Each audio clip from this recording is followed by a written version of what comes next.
தந்தை மகன் தூய ஆவியின் பெயராலே ஆமேன்.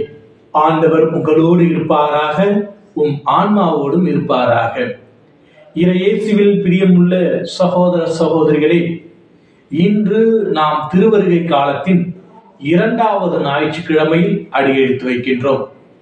இறைவனுடைய ஆசீரும் அன்பும் அரவணைப்பும் உங்களோடு என்றும் இருக்க சிறப்பாக ஜெபிக்கின்றோம். இன்றைய வாசகங்கள் அனைத்தும் நமக்கு கிறிஸ்துவின் வருகைக்காக தயாரிக்கவும், ஆயத்தமாக இருக்கவும், மனம் மாறுங்கள் என்ற யோவானின் அழைப்பை ஏற்று அதன்படி வாழவும் சிந்திக்க அழைப்பு விடுக்கின்றது. கிறிஸ்துவின் வருகை என்பது நீதி, நேர்மை, நன்மை, ஒற்றுமை ஆகியவற்றை அடங்கியிருக்கின்றது.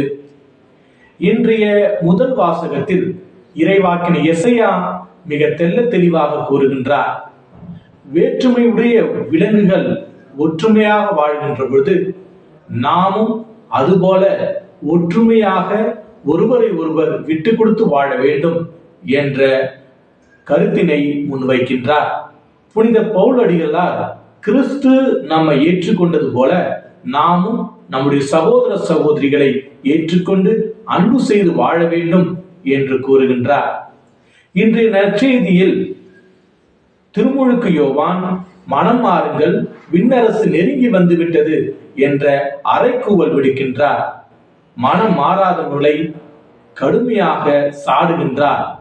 விரியன் பாம்பு குட்டிகளே ஐயோ கேடு என்று கூறுகின்றார். அது மட்டுமல்லாமல் வரப்போகும் அழிவை பற்றியும் அவர் முன்னறிவிக்கின்றார்.